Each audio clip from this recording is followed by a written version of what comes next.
In certain places on the planet, the structure of society, which was established more than 37 centuries ago, is still working. Indeed, reading the title, many people will immediately think that we are talking about the Muslims of Bharat, or the countries of the former British colony of India. After all, it is known that there are quite a lot of followers of this religion, and these followers are allowed, if you have the means of course, to have as many as 4 wives per man, and there were concubines before. But wait a second, no, we are talking about the adherents of Hinduism, since especially before in our human history, belief system was the motivation for action of the entire groups of people, then cities, and then states. How so? Do they have only 1 wife each? Is it really the case? 99% of Hindus do have 1 spouse each, and it's a fact that there is a caste of Brahmins who, from the period of the formation of castes, from the first half of the Bronze Age, had very big amount of rights in relations with the rest of the population. Well, let's ask why. After all, they were directly connected with the gods. They, in essence, practiced a cult. They could afford many things, including many life partners without judgment or misunderstandings within their society. And the custom associated with the marriage phenomenon was called Kulunism. And specifically to that phenomenon, this episode is dedicated. You're watching Flip Side of History, and now together we will delve into many aspects of this kind of marriage. Let's continue this episode.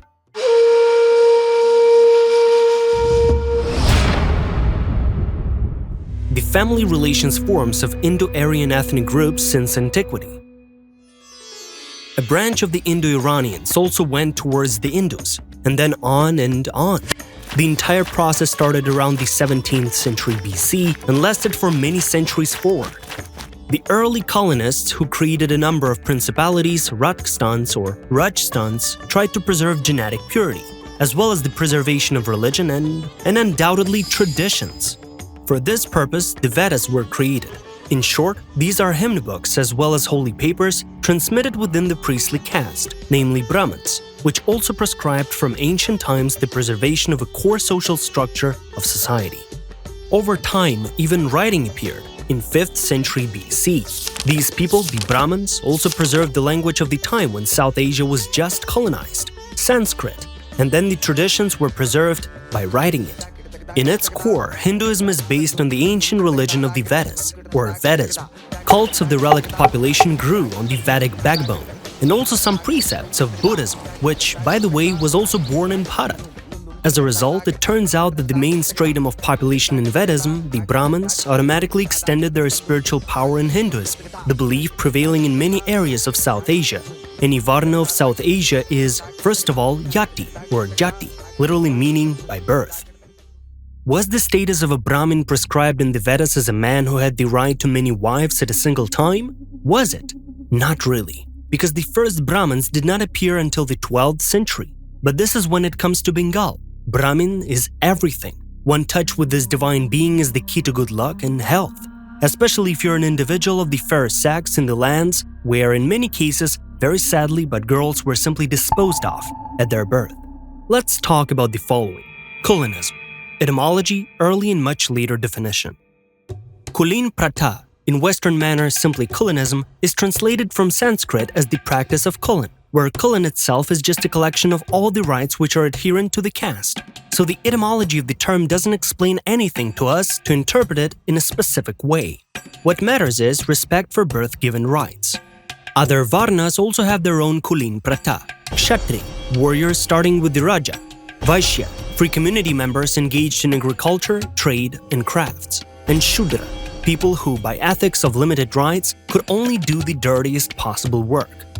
There is one thing we can't miss, is this paradox. On the one hand, a Shudra could not rule, fight in an army, or accept donations for the gods, since he was from the caste which was not eligible for that. On the other hand, a Kshatri and a Brahmin were not allowed to clean restrooms and alike. Thus, it makes it a double-edged rule. This means that even a Raja, prince, could not have several wives, only Brahman himself. More late nuances of the social phenomenon. Moreover, in English rule times, a Brahmin could become a Kulin, the owner of all the rights that are attributed to the Brahmins, at least in the 15th generation. That is, polygamy was seen as an art passed down from father to son for many centuries. Leftists or non-noble by birth Brahmins did not count. Well, in general, having passed through the British prism of what is considered normal, the combination of Kulin Pratha became a set of Brahmin rites. After all, the colonists of the United Kingdom, having finally taken possession of the Indian subcontinent, began to fight against the practice, deciding to make another Europeans out of all Indians, no matter the caste, namely monogamous people. The status of women in the Kulunistic family. The most extraordinary thing is that a Brahmin, in spite of the fact that he was looked up to by everyone around among other Hindus, could drag out a poor existence. Everything depended on the wealth within the locality under his care, because the Brahmins could live exclusively on donations from common people, including money, food, and other goods. That is another contradictory thing. Somewhere in a poor geographic region, both a Brahmin and his spouses were living in poverty. Many Shudras could look richer. People paid well to them after they cleaned the sewers and village toilets. When an old Brahmin died, his soulmate in physical life dreamed of living with him.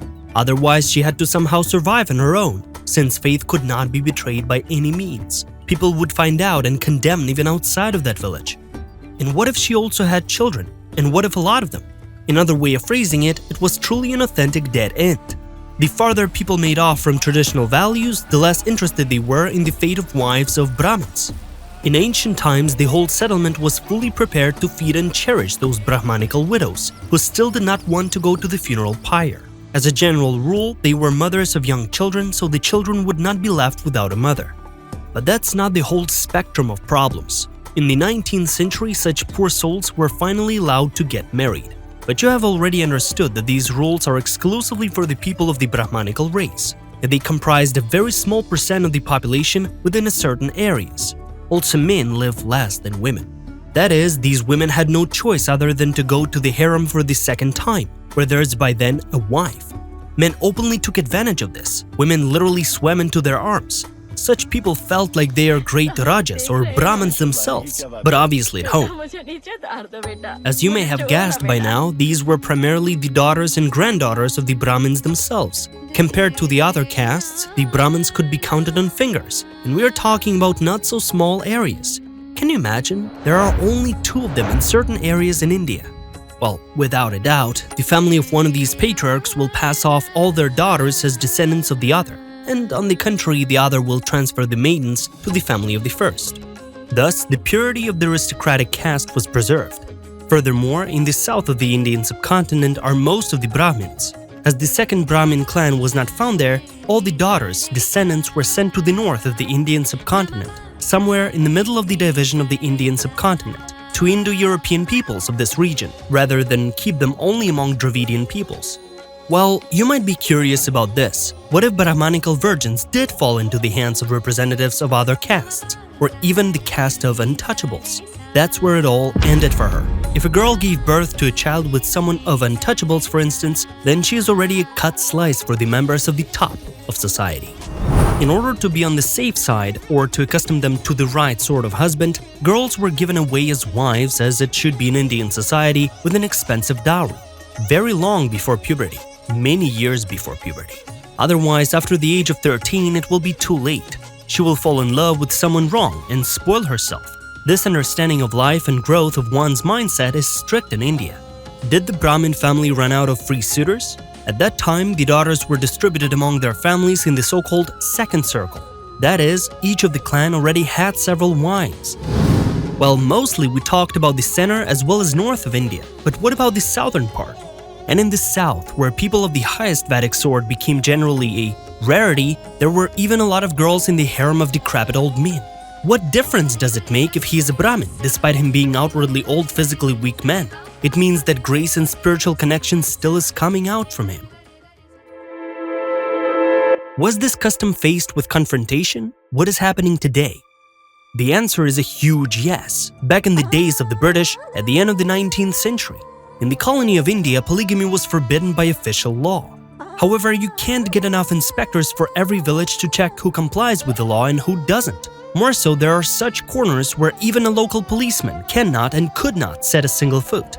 People who live far from the centers of modern, globally reachable civilization cannot be forbidden to observe traditions that date way back to the 17th century BC. the time of the appearance of Indo-Iranian colonists who first formed Indo-Aryan alliances of tribes and then ethnic groups. The wife of a Brahmin, a person of the highest caste, is very honorable, no matter what the authorities might say. If in the other states of India Kulunism is an isolated case for each given state, then in Bengal, today it's called Bangladesh, there are more Brahmin harems. We know that majority of population in Bangladesh today is Muslim, so it's difficult to determine whether a polygamist is a Muslim person or a Hindu person. It's especially evident when modern descendant of the Brahmanical caste is no longer in a hurry to dress in special vestments. As a postscript, it remains to add that castes in the Indian version Varnas exist not only in the countries on the territory of the former colony of India. Some traditional classes are preserved on the reservations of the native populations of North America or Latin America and on the islands of Melanesia. In contrast to the countries of South Asia, the official legislation of these named regions did not affect the observance of the traditional rights of representatives of the priestly caste, to say the least, at all. But it's in Melanesia that the upper stratum is not the priests, but the chiefs, the ariks. And everywhere, the lordolatry of a member of the higher degree is accompanied by the readiness of a large number of women to become the halves of the alpha character, though he may not be physically attractive and not be distinguished by bravery. Women are the ones who are more inclined to guard old traditions. They are the ones who become victims of their own inclinations, as you have understood from the material presented. Well, of course, to put it simply, it's not about the young girls, but about the mothers or grandmothers who endured and told the younger generation to, the position of upper caste women is highly determined. You can only live in this way and not otherwise. Thank you for watching our episode. Do not hesitate to subscribe to Flip Side of History and also leave a like. By the way, if you liked this episode, take a look at our other episodes. For now, see you later.